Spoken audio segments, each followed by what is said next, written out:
Namaste. If you're in your 20s and you're going through a breakup, you probably need to hear this.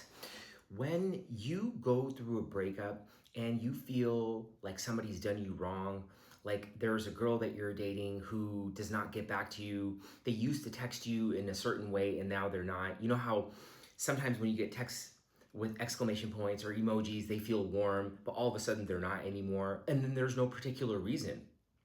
It's not like you said something mean, you did something wrong, and you've even copped to it, and you've even said when you've done something wrong, and you even said to this girl that if and when I do something wrong, why don't you sit me down and let me know what I did? We're not gonna focus on you. We're gonna take the focus off of you when you get upset and focus on me.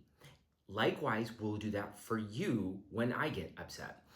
Even though you've put all of these tools in place, you've been kind to this person, you've been empathetic, you've been genuine, she stops talking to you. What do you do now is the question. You have all of these emotions that are running, and that's where emotional resilience, emotional restraint, emotional awareness, and circumstantial awareness all come in. When you think about these things and you talk to others about these things, that is going to be probably your biggest problem because you're looking for some type of validation. I didn't do anything wrong. That person did something wrong. Why me? Play the victim and then choose the path of least resistance. Do things that are not within your value set, maybe like eating bad, drinking, not working out, lying down, watching TV, binge watching something that has no value to your future life. You're wasting time. You're not executing time. You are not mindful of your physical health. You're not mindful of your finances. Maybe you'll go buy some ice cream. Maybe you'll go drink alcohol. Something or another you're going to do that's not within your core values because somebody else did not externally validate you. Well, here's the thing, is that medical evidence supports acceptance therapy, embracing situations, understanding situations, which would be empathy. Softening the process, meaning don't rely on your self-limiting beliefs. Don't think that this is hard, this is difficult, this is too stressful, and this is something that you cannot get through. You can write down through a process called Mind Hygiene where you just write 1 to 90 seconds about accepting and feeling better about yourself in the moment. The thing about Mind Hygiene is that you cannot take any risks. That means you cannot talk to somebody and you cannot think about it. You have to write about it. And you have to write over and over again. And if something happens in any situation, with a girl as an example, you have to understand what you did in that situation. What did you do to affect that situation? Not blame yourself, as my kitty is staring at the camera. Ajay, ba. Not staring. Ajay, ba. Ajay, ba maile. No. Ilba. He's trying to rub on the camera. So cute. Ilba. So yeah, what I'm saying is that when it comes to, let me fix this a little bit. When it comes to understanding about yourself and understanding your inner workings and understanding your inner mind and what your mind is thinking and what your heart is thinking, you need to write it down. And the more you write, the better you get. As an example, I do a lot of writing.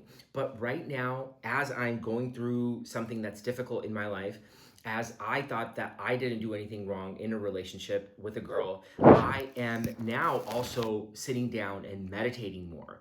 And I'm focusing on my breath, which I've done. I've done a lot of meditations. Meditations where you sit down, you focus mindfully, and you're aware.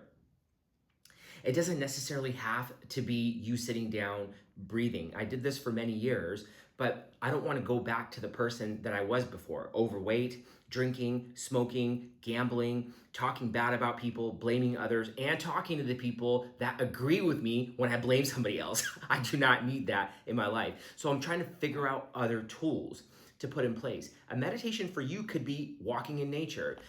A meditation in and of itself, a meditation of playing like a video game is a meditation, but is that going to serve your core values? You being focused on something, being aware and not judging the situation is a meditation. You can define a meditation how you like, where you're focused. Basketball, I feel playing basketball is a meditation. When I'm playing basketball and I'm done, I'm like, okay, but I cannot say the same thing about working out because I don't like doing it. With all of that said, if you're going through a breakup, you're in your 20s, what you want to do is accept and embrace it and understand it by writing it down. Don't think about it. Don't talk to anybody about it. Don't feel bad about what happened. Instead, understand what you could do to better the situation next time. And here's the thing about a high value man. Here's a high value man. Even in a stressful situation, you come here. Let's say I'm standing up. I'm going to come here. Sit down. Relax my body language. Do it slow. Slow my speech down. Make sure my palms are out because that signals confidence. And then you sit down and you speak to yourself like this instead of doing something really fast, really quick. That's charisma.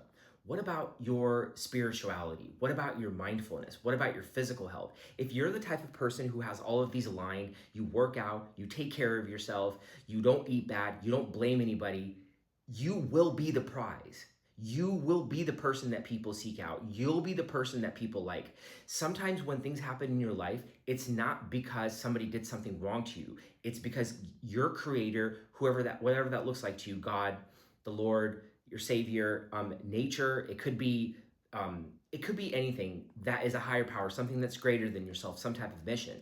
When you have something like this in your life, people will gravitate towards you. You won't have to worry about it. Sure, it could take time, but you don't want to go outside of your value set in this time. And that's going to be one of the most important things that I would suggest to you if you're in your 20s and going through a breakup. Namaste.